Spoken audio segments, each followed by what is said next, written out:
안녕하십니까. 국제연구원의 임시영이라고 합니다. 제가 오늘 발표드릴 내용은 디지털 트윈 개요 및 현황이라는 타이틀로 발표를 드릴 거고요. 그동안 이제 제가 디지털 트윈을 연구해 오면서 느꼈던 점들, 그리고 몇 가지 사례를 중심으로 발표를 진행토록 하겠습니다. 발표 순서는 보시는 것처럼 현재의 상황들을 좀 정리해서 발표를 드리고, 디지털 트윈이 무엇을 꿈꾸고 있는지, 그러니까 디지털 트윈이 최종적으로 무엇을 추구하고 있는지, 그리고 그걸 위해서 우리가 생각해야 될 부분들이 무엇이 있는지를 말씀을 드리도록 하겠습니다. 먼저 이 그림은 디지털 트윈이라는 그 용어를 접해보신 분들은 전반적으로 더 많이 보셨던 그림일 겁니다. 터빈을 가상화하고 공장을 가상화하고 여기서부터 필요한 정보를 얻어서 그로부터 뭔가 효용을 찾는, 디지털 트윈이 처음 생산 분야에서 시작했던 그 첫 시발점이 됐던 그림이라고 보시면 됩니다. 이렇게 생산 분야에서 디지털 트윈이 시작된 거와 또 다른 한 축으로 최근에는 메타버스라고 불리는 놈들이 또 이제 등장을 하게 됩니다. 그러니까 메타버스는 디지털 트윈과 기본적인 속성은 동일하게 현실의 공간을 가상에서 뭔가를 만들고 가상에서 뭔가 이루어지는 행위들을 하게 됩니다. 메타버스 같은 경우에는 최근에는 신입생 환영회, 일반적으로 하는 회의, 아니면 심지어 콘서트까지 이렇게 이루어지고 있는, 그러니까 현실과 가상이 어느 순간부터 이렇게 같이 움직이는 상황들을 접하게 됐다라고 보시면 될 것 같습니다. 제가 이제 디지털 트윈과 관련된 그 얘기를 할 때마다 최근에 이제 많이 갖고 오는 장표인데요. 이거는 이제 펄어비스라는 회사에서 만든 게임의 그 트레일 영상입니다. 그러니까 게임을 앞으로 이런 식으로 만들 것이다 라는 건데, 여기서 이 그림을 제가 가지고 온 이유는 이 게임에서 보이는 배경들을 자세히 보시면 이제 예전처럼 그래픽적인 요소라기보다는 현실을 얼만큼 현실감 있게 표현하느냐에 많은 방점들이 찍혀가고 있다라고 생각합니다. 여기 두 번째 그림 같은 경우를 보시면 실제 한옥의 그 처마와 문양까지를 다 이제 구현을 하고 있습니다. 그러니까 이 얘기는 무슨 얘기냐? 디지털 트윈은 메타버스든 현실을 가상과 연결시키려고 하는 움직임이 있고, 어느 순간 이 가상 공간이 단순하게 데이터의 의미가 아니라 현실을 복제할 수 있는 상황으로 이제 흘러가고 있는 게 요즘의 추세다라고 이제 보시면 좋겠다라고 말씀드립니다. 그러면 과연 디지털 트윈이라는 게 무엇이고 결국은 어떤 거를 추구하고자 하느냐가 아마 이제 디지털 트윈을 바라보는 문제의 출발점이라고 생각을 하는데요. 제가 이제 많은 고민을 했던 것 중에 가장 쉽게 설명할 수 있는 게 이제 98년도에 에너미 오브 스테이트라는 영화에 나오는 한 장면입니다. 보신 분은 아시겠지만 이 에너미 오브 스테이트라는 영화에서 이 첫 번째 장면에서는 이 주인공이 뭔가의 감시를 당하면서 밖에 도망을 가는 찰나에 위성 영상이 이 사람을 쫓아갑니다. 위성에서 그 사람이 어디로 가고 있느냐, 이렇게 어디로 도망가고 있느냐 막 쫓아가고 있었는데, 이 사람이 건물 안으로 들어가게 돼요. 그러면 위성 영상의 순간 우리가 아는 빔과 같은 건물의 구조도로 바뀝니다. 그래서 이 건물 구조도 내에서 이 사람이 어떻게 움직이는지를 추적을 하게 되고, 이후에 이 주인공이 계단을 내려오거나 하는 행위를 합니다. 옥상으로 들어갔다가 도망을 가야 되니까. 근데 그거를 똑같이 객체, 이 주인공이 움직이는 거를 추적을 하게 됩니다. 그러다가 이 사람이 어느 특정한 시점에서 이게 올라가는지 내려가는지 방향성까지도 측정을 하게 됩니다. 그러니까 디지털 트윈은 제가 보기엔 궁극적으로 이 모든 행위를 해보고자 함이 아닐까라고 생각을 합니다. 현실에서 뭔가 이렇게 범인을 쫓아가든 뭔가 생산적인 역할을 하든 그걸 하기 위해서 필요한 정보들을 정적인 정보라 불리는 건물 자체에 대한 것들, 이런 정보들 뿐만 아니라 안에 움직이는 개체, 동적으로 움직이는 개체들까지의 움직임의 정보를 모아서 이 정보들을 통합을 해서 결국엔 필요한 이 범인이 어디로 가는지를 확인하고자 하는 이 하나의 세트가 디지털 트윈이 최종적으로 꿈꾸는 세상이 아닐까라고 생각을 합니다. 그러면 그런 측면에서 보면은 디지털 트윈이 어떻게 시작을 했고 무엇이 목적일고 라는 것들을 고민해 볼 필요가 있다라고 생각합니다. 이제 제가 느낀 고민의 시발점은 일단은 먼저 인류의 역사의 발전에서 사람이 생활하는 것들이 이동, 뭐 노동, 상거래 이런 다양한 생활적 요소들이 있었을 것입니다. 근데 이런 요소들이 예전에는 더 보다 좋은 자동차, 말에서 자동차로 바뀌는 뭐 저희가 전신 전화를 하다가 어느 순간 핸드폰이 바뀌는 이런 하드웨어적인 요소가 되게 많이 컸었다고 생각이 됐는데 인류가 발전을 하면서 이게 소프트웨어적인 요소로 전향이 되기 시작을 합니다. 그래서 하드웨어가 소프트웨어로 전향이 되면서 가장 중요시 되게 됐던 요소로 뜬 게 데이터입니다. 그래서 최근에는 뭐 많은 분들이 알다시피 데이터가 21세기의 원유다. 우리가 먹고 살 밑바탕이 되는 것들이다라는 내용들이 많이 나오는데요. 그게 이제 디지털 트윈하고 부합되는 부분이 있다라고 저는 이제 생각을 해서 이 장표를 만들었습니다. 근데 이제 데이터라고 불리는 놈들은 기본적으로 효과가 나기 위해서는 이제 기하급수적인 그래프죠. 기하급수적인 효과가 나기 위해서는 그 효과를 내기 전에 80% 정도까지는 데이터를 수집하고 얘를 정제하는 시간이 필요합니다. 그래서 내가 갖고 있는 비용의 80%를 데이터를 정제하는 데 비용을 투입을 하고 충분히 잘 만들어진 데이터와 잘 정제된 데이터를 통해서 20%의 노력만을 투자하면 엄청난 효과를 얻을 수 있다라는 게 이제 데이터의 핵심 요소거든요. 근데 디지털 트윈 역시 이 데이터의 흐름에서의 어떠한 역할이 생기면서 부상이 됐다라고 저는 이제 생각을 하고 있습니다. 그게 이제 제가 또 다른 장표에서 고민을 했던 거였는데, 디지털 트윈과 더불어 스마트 시티 역시 이제 같은 계열이라고 저는 생각을 합니다. 실제로 디지털 트윈이든 스마트 시티든 데이터가 중요하다고 얘기를 하면은 이게 데이터가 중요하게 만들고 쓸 수 있게끔 되는 환경이 됐느냐가 되게 중요하다고 보거든요. 근데 데이터라는 놈은 실제로 영일로 이루어진 그 의미뿐만 아니라 어떻게 모으고 어떻게 저장하고 어떻게 계산하고 어떻게 분석하고 이걸 어떻게 가시화해서 어떻게 현실에 의미를 줄 수 있느냐라는 복잡한 프로세스를 가지고 있습니다. 근데 이 복잡한 프로세스들이 다양한 분야의 통신 분야, 센서 분야, 뭐 스토리지 분야, 아니면 컴퓨팅 분야 이런 다양한 기술들이 동시에 발전을 하면서 어느 순간 우리가 얘기를 할 수 있는 스마트 시티가 가능할 거다. 디지털 트윈이 가능할 거다. 데이터를 쓸 수 있는 게 가능할 거다. 라는 시점에 도달했다라고 생각을 해서 떴다라고 이런 것들이 부상된다라고 저는 생각을 하고 있습니다. 그러니까 예전에 데이터가 중요했는데 이 데이터 프로세스가 되게 복잡했고 이 복잡한 프로세스들이 개별 기술 영역이 발전을 하면서 어느 정도 틀 안에 들어오기 시작을 했고 쓸 수 있게 됐고 그러다 보니까 데이터의 활용을 위해서 필요한 연계와 통합이라는 게 자연스럽게 발전을 하게 됐습니다. 근데 이제 여기서 문제가 데이터가 생각보다 연계와 통합을 위해서 다양한 분야에서 나오는 데이터들을 건드리다 보면 두 가지 문제가 있습니다. 하나가 데이터가 너무 복잡해요. 그러니까 어떤 사람들은 교통에 대한 얘기만 하면은 어떤 사람들은 속도에만 관심 있는 사람이 있고 어떤 사람들은 정체되는 시간에 관심이 있는 거. 동일한 교통에서 나온 데이터라도. 그래서 이런 복잡한 데이터들이 산재한다는 문제점과 이런 복잡한 그 데이터들을 어떻게 하나로 묶을 수 있는 기준이 무엇인가가 중요한 이슈로 떠오를 거라고 이제 생각을 하게 되었습니다. 그러니까 데이터가 중요하다는 인식이 됐고 이 데이터가 중요한 것들을 쓰기 위해서는 결국엔 얘를 연계할 수 있는 기준이 필요하다라는 게 상황이 됐습니다. 이제 그런 측면을 이제 고민을 하면서 디지털 트윈이 새로 만들어진 개념이냐라고 이제 생각을 해야 되는 타이밍이 됐었습니다. 근데 이제 실제로 디지털 트윈이라는 분야를 옛날부터 연구했던 분들은 70년대에 나사에서부터 시작을 했다고 얘기를 합니다. 근데 일반인들은 2017년, 18년에 발표된 내용들을 중심으로 해서 디지털 트윈이 부상이 됐다라고 생각합니다. 근데 이 계열의 물류나 이런 다른 또 특정 분야에서는 오히려 컴퓨터를 중심으로 해서 데이터를 중심으로 해서 시뮬레이션 했던 게 디지털 트윈의 첫 출발점이다라고 얘기를 합니다. 근데 이 두 가지의 약간 상이한 컨셉들을 가지고서 생각을 해보면 결국 디지털 트윈이 의미하고 있는 그 지향해야 하는 방향성은 명확할 거라고 생각을 합니다. 그 명확한 것들을 나타낼 수 있는 가장 쉬운 정의가 CDBB라는 영국에서 이렇게 발표됐던 그림입니다.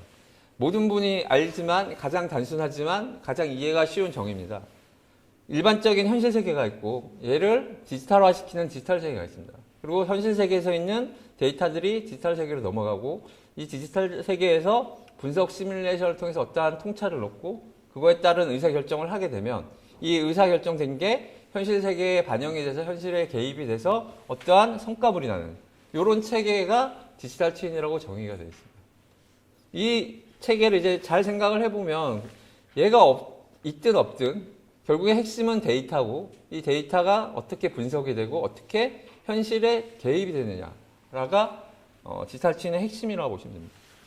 이걸 이제 저희 연구원 내에서 이제 연구를 하면서 좀 더 세분화를 해봤습니다. 특히나 이제 저희는 공간 정보를 연구하는 입장이라 공간 정보 측면에서 디지털 트윈을 어떻게 바라보실 것이냐를 재정의를 해본 거였는데 이 CDBB랑 크게 차이가 나지 않습니다. 현실 공간을 CDBB는 그냥 현실 공간이라고 얘기를 했지만 저희는 이게 정적인 요소, 건물, 도로, 뭐 주택, 식생 뭐 이런 시설물 같은 정적인 요소가 있을 거고 이 정적인 요소 위에 움직이는 사람, 교통, 바람 이런 동적인 요소들이 있을 거라고 생각했습니다.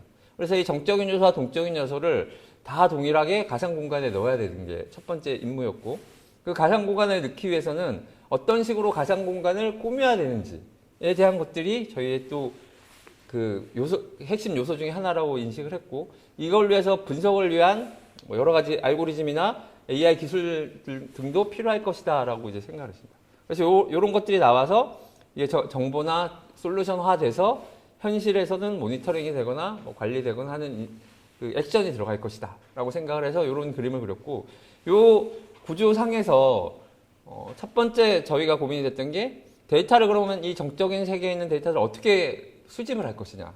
그래서 IoT도 있고 로봇도 있고 드론도 있고 다양한 다른 분야의 기술들이 모여야지면 될 것이다 라고 생각을 했었고 마찬가지로 가상 공간에서 뭔가를 분석하고 표현할 때도 단순하게 기존에 있던 한두 가지의 기술이 아니라 어떤 놈들은 AI로 할 거고 어떤 놈은 클라우드 아니면 엣지 컴퓨팅을 사용할 거고 어떤 놈은 좀 더 큰 플랫폼화된 사업들을 요구할 거고 뭐 이런 것들이 있을 것이다 라고 생각을 했습니다. 그래서 보시는 것처럼 그 약간 공간적 측면에서 디지털 트윈을 정의를 이런 식으로 해본 적이 있습니다. 요거를 이제 사람들이 시간이 좀 더 발전을 하면서 고민이 됐던 게 생겼습니다. 그게 뭐냐면 시스템이 커지고 대상이 커지면 복잡해집니다. 앞서서 말씀드린 것처럼. 그럼 이 복잡한 것들을 어떻게 구현할 수 있느냐가 고민이 됐습니다. 그래서 또 하나 일반적인 정의 외에 발전적 정의라는 것들이 이제 생기기 시작을 합니다. 그러니까 이제 보시는 거는 하나의 디지털 트윈이고 디지털 트윈이 연계되고 얘네들이 뭐 페더레이션 되고 죄송합니다. 예, 그런 것들의 컨셉인데 쉽게 예를 들면 일반적으로 디지털 트윈이 처음에 만들어질 때는 하나의 목적, 하나의 객체를 중심으로 만들었습니다. 그러니까 자동차가 어떻게 운영되고 있는지, 얘를 어떻게 효율적으로 운영되고 있는지에 대한 디지털 트윈을 만듭니다.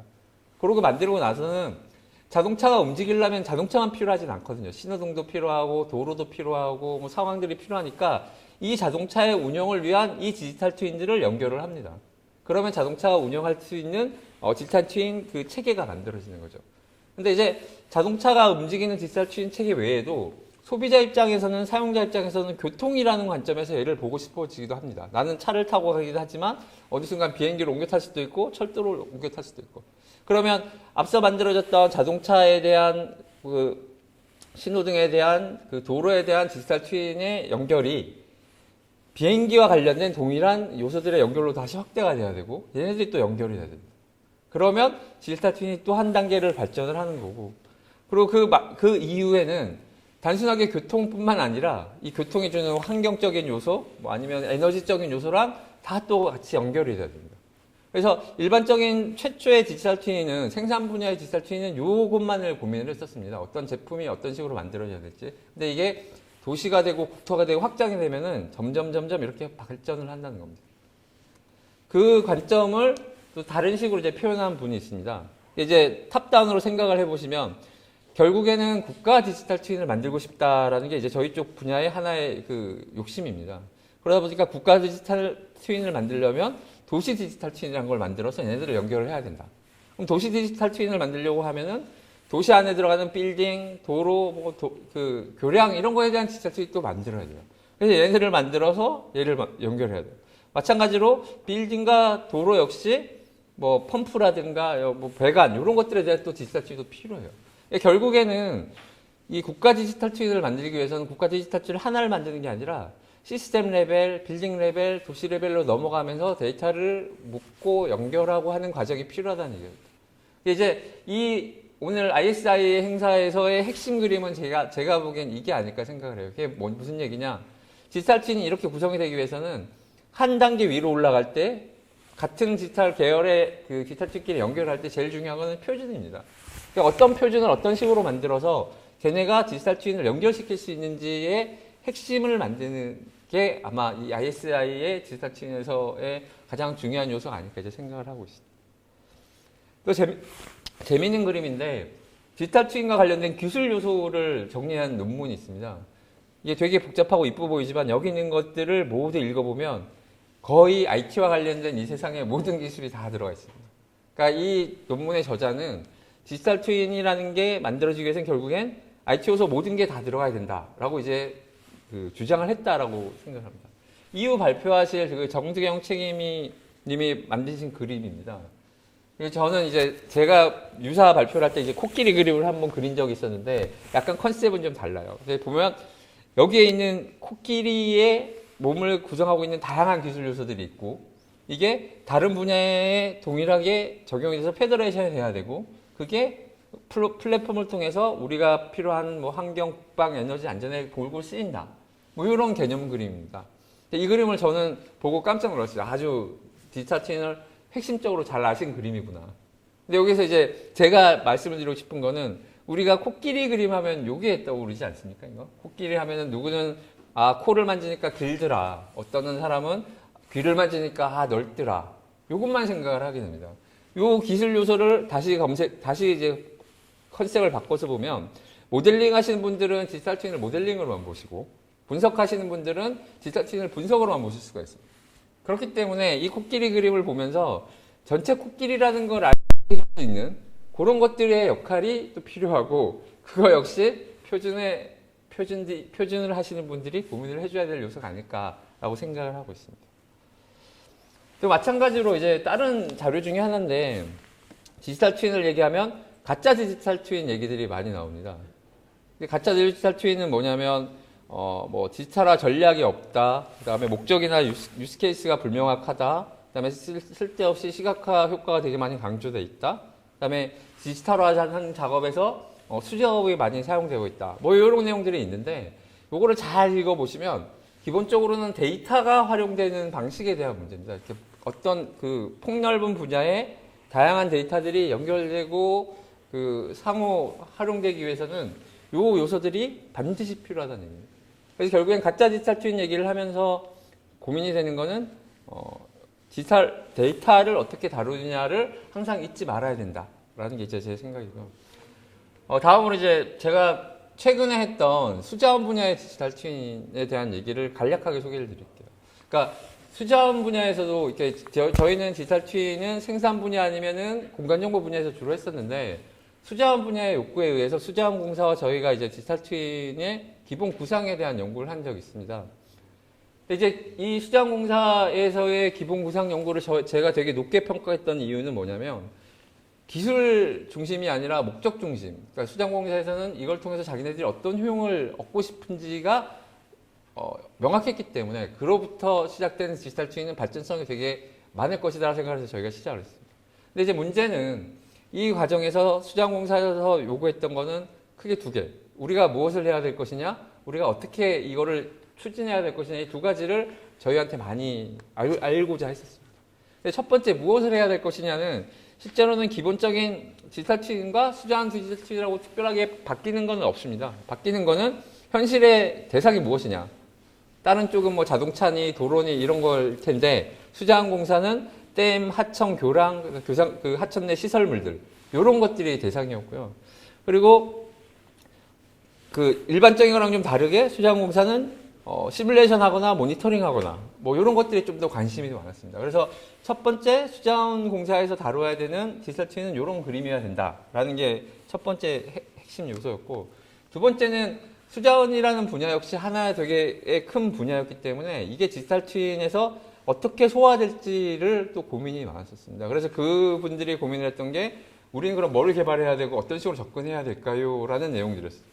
그래서 이제 앞서 말했던 디지털 트윈의 발전적 정의를 여기에 대입을 해보면 여기 정답은 정해져 있었어요. 그러니까 예를 들어서 수장 분야에서 필요로 하는 서브 디지털 트윈들을 일단 먼저 정의를 하고 그 서브 디지털 트윈을 개발을 하자. 근데 개발도 한꺼번에 개발하는 게 아니라 순차적으로 먼저 대상을 복제하고 모니터링하고 그다음에 시뮬레이션을 하자. 그리고 얘네가 어느 정도가 되면은 이 각각의 역할을 할 수 있는 플랫폼끼를 연결을 하고 이게 다 통합이 되면은 그때부터 진정한 효과가 핵심적인 효과가 발휘될 것이다라고 얘기를 했습니다. 그래서 이거를 구체적으로 보면 첫 번째 단계에서는 일단은 다 필요 없고 객체화시키고 가상화시키는 거를 해라. 이 자체도 쉽지 않아요. 왜냐하면 하나의 생산 분야에서 다루는 디지털 트윈은 대상이 되게 작은데 생산 분야를 넘어서서 도시나 생활 국토 분야에서 쓰는 디지털 트윈들은 대상이 많아집니다. 그러다 보니까 결국에는 데이터가 무거워지는 거에 대한 고려를 미리 이 타임부터 해야 돼요. 그리고 목적이 되게 달라지기 때문에 2D냐 3D냐 뭐 정밀도가 어떻게 되냐 세밀도가 어떻게 되냐 하면서 가상 공간을 꾸미는 것 자체부터 쉽지 않은 작업입니다. 그래서 1차적으로는 요거를 하면서 이런 고려사항들을 고민을 해 주었으면 좋겠다라고 얘기를 했고, 그게 됐다라는 가정에서는 두 번째로 필요한 거는 실제 IoT 데이터, 가상화된 데에서 데이터를 넘겨주는 과정들이 필요하게 됩니다. 그래서 거기에 이제 다음 2단계로서 되면 최소한 실시간으로 모니터링은 될 것이다. 그래서 이런 것들을 제시를 할 때 마찬가지로 이제 IoT가 들어오면서부터는 또 다른 고민이 또 생깁니다. 데이터를 어떻게 수집할 것이냐, 얼마의 주기로 수집할 것이냐, 얘를 어떻게 과시할 것이냐, 이 IoT 데이터를 이 공간에 있는 가상화된 공간과 어떻게 붙일 것이냐는 표준들, 이런 것들이 이제부터 시작될 것이다 라고 이제 저희가 얘기를 했었고, 그 다음이 되면은 실제적으로 가상 공간이 만들어지고 필요한 IoT 데이터들이 모이게 되면은 그 다음이 이제 예측과 시뮬레이션이다. 그래서 요것들을 위한 것들을 해야 되는데, 이 예측과 시뮬레이션에서 또 이제 고민이 돼야 되는 게 현실 세계가 항상 그대로 있지는 않다는 거예요. 내가 예측하고 시뮬레이션한 결과에 따라서 현실에 영향을 주기도 하고 현실에서의 뭔가 액션들이 취해지기 때문에 이 현실의 액션이 가상 공간을 또 한 번 바꿀 것이다 라는 얘기들을 했었습니다. 그래서 이런 3단계에서는 갱신 대상이나 이런 주기들을 고민을 해야 되고, 그리고 예측이라는 게 위험 요소들이, 그러니까 이제 수공 같은 경우에는 그나마 이제 또 저희가 연구를 하면서 발견했던 게 예측이 실패했을 때의 되게 위험성이 큽니다. 그러니까 데이터가 갖고 있는 게 항상 예측 분석 시뮬레이션이라는 게 정답을 나타내는 건 아니거든요. 그러니까 정답에 가까운 안을 나타내는 거고, 그게 현실에 반영이 됐을 때 뭐 트라이얼 앤 에러로 시도할 수 있는 것도 있지만 아주 크리티컬하게 위험한 경우가 있어요. 그러니까 수자원공사 같은 경우에서 다루는 거는 홍수, 재난 뭐 이런 것들이었기 때문에 예측의 실패가 되게 민감하게 반응을 할 수가 있어요. 그래서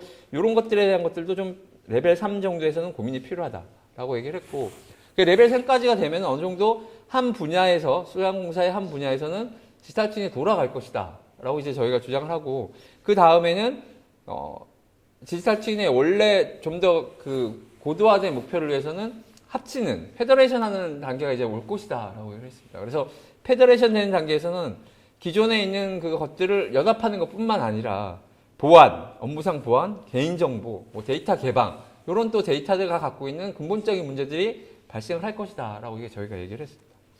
그리고 이게 되면 이제 다섯 번째로 수자원공사 전체적인 거에 대한 통합 디지털 트윈이 만들어질 것이다 라고 얘기를 하고, 이게 만들어지면 이제 그때부터 우리가 알고 있는 AI나 뭐 자율적 판단이나 이런 것들이 가능해질 것이다 라고 이제 주장을 했습니다. 그래서 디지털 트윈이라는 게 실제로 하나의 시스템으로 만들게 되면 이렇게 5단계까지 고민을 하면서 앞에서 뭘 해야 되고 뭘 해야 되고 뭘 해야 될 논의의 필요가 없었습니다.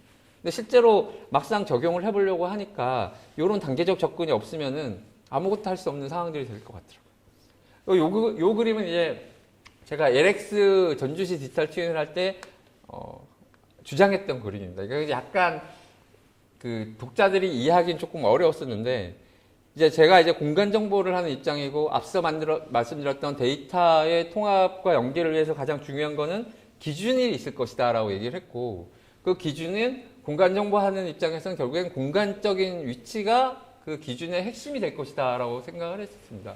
그러다 보니까 이제 이 가상 공간 부분에서 이 가상 공간이 기준이 된 애들이 계속 기준이 되는데 끊임없이 변합니다. 우리가 뭐 공사를 하면 땅을 파면 도로가 없어지기도 하고 나무가 있다가 나무가 뭐 병충해서 자르기도 하고는 현실 공간이 바뀝니다. 그럼 그때마다 큰 디지털 트윈이라 불리는 가상 공간을 다 바꿀 것이냐. 기준을 계속 바꿔야 되는 문제들이 생깁니다. 그래서 제가 이 그림을 주장을 하면서 최대한 가상 공간은 작게 만들고 개체화 만들고 다룰 수 있게끔 만들어주고 그게 만들어주는 기준들이 바뀌지 않게 하기 위해서는 걔네들 자체를 교환할 수 있게끔 만들어달라. 그래서 여기를 퍼즐처럼 만들어달라라고 얘기를 했었습니다. 그러니까 건물 퍼즐, 도로 퍼즐, 그래서 건물이 뭔가 바뀌면 다른 퍼즐을 이렇게 끼워 넣을 수 있게끔. 근데 이게 이해가 잘 안 됐는지 약간 실패했어요. 그래서 그 수자원공사 또 할 때도 저희가 이제 그 컨셉을 주장을 하려고 했었는데 그게 한번 실패의 경험이 있으니까 단계적으로 이제 접근하는 게 필요하다. 이렇게 이제 주장을 하게 됐습니다. 그러니까 지금은 아까 앞서 보였던 그 데이터의 플랫폼의 구조가 정답이라고 저는 개인적으로 생각을 하지만 그거를 달성하기 위해서는 1차적으로 플랫폼도 진화되는 단계가 필요할 거라고 생각이 됐습니다. 그래서 먼저 기존에 있던 그 각 분야의 데이터에 공간적인 요소를 넣어야 되는 그 역할이 있을 것이다. 이 공간적인 요소를 넣는 것들이 합쳐지는 부분이 또 있을 것이다. 그리고 걔네들이 어떠한 식의 공간적 기능으로 표출되는 것들이 또 추가돼야 될 것이다. 이런 식으로 이제 디지털 트윈을 플랫폼적 관점에서 논의를 하게 되었습니다. 여기까지가 이제 제가 했던 얘기들을 거의 말씀을 드리는 거고요. 이런 거를 하다 보니까 이렇게 매번 이렇게 철학적이고 보편적인 얘기일 수는 있겠지만 이런 얘기들을 꼭 해야만 되겠다라는 생각을 하게 됐습니다. 디지털 트윈이 되게 많이 부상되고 효용이 있고 다들 관심이 있는 만큼 좀 더 긴 호흡이 필요하다. 제가 2년 전, 3년 전에 얘기했지만 아직도 그 얘기를 합니다. 그럼 그 긴 호흡은 어떻게 접근할 것이냐? 첫 번째는 목적이 명확한 시범 사업들을 다양하게 해봐서 앞서 만들었던 작은 디지털 트윈의 성공 사례들을 만들어야 됩니다. 이 성공 사례를 만들면서 그 과정에서 기술을 개발하거나 표준을 개발하거나 기관 간 역할을 정리하고 효과를 검증하는 그 단계가 있어요. 그래서 이게 되면은 관련된 성공 사례를 확산하고 성공적인 디지털 트윈끼리를 연계하는 그런 것들이 이제 성장기에서 이루어져야 되고요.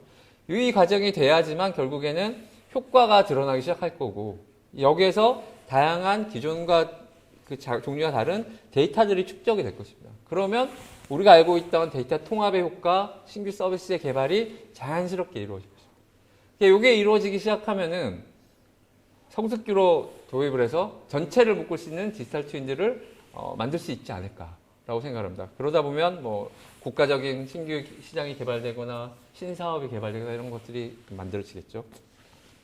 그렇게 하는 컨셉에서 가장 중요한 것은 무엇일까? 제가 슬램덩크의 왼손은 거들 뿐처럼 기술은 거들 뿐이라는 얘기를 계속 얘기를 하고 싶습니다.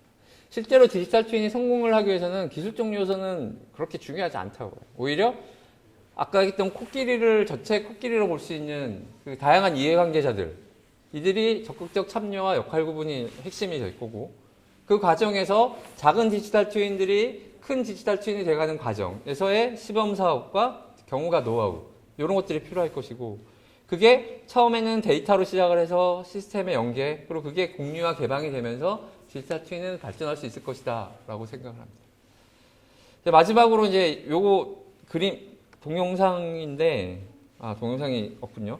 그림을 하나만 잠시 소개를 해드리면 저희가 이제 디지털 트윈이라는 거를 컨셉을 가지고 하면서 이렇게 그 부산시 에코델타를 모델링을 3D로 모델링을 한 적이 있었습니다. 그래서 이게 이제 저희가 실제 공사 중이었던 지금은 다 완공이 됐는데 공사 중이었던 시점을 저희가 모델링을 했었어요. 그래서 일반적으로 3D 지도와 비슷하게 모델링이 돼 있다라고 생각을 했는데 이게 동영상인데 제가 이제 동영상을 대충 설명을 드리면 얘를 클릭을 하면 이 건물이 6개로 이렇게 분할이 됩니다.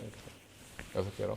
그 분할이 되는 게 어떤 의미냐라고 얘기를 하면 아까 했던 기준에 대한 얘기랑 이렇게 부합이 됩니다. 옛날에는 건물 자체 하나를 기준으로 생각을 했었는데 목적에 따라서는 층이나 아니면 뭐 실이나 이런 것들에 대한 목적이 생깁니다. 그래서 분할을 하는 기준을 만들기 위해서는 저희 공간정보 쪽도 그거를 분할해서 만들어야 돼요. 그래서 데이터를 통합하기 위해서는 데이터 사이드, 공간 정보의 기준 사이드, 그걸 활용할 수 있는 사이드, 이 세 가지가 다 묶여줘야 된다라는 것들로 마지막으로 발표를 마치도록 하겠습니다. 예, 장시간 들어줘서 감사드립니다.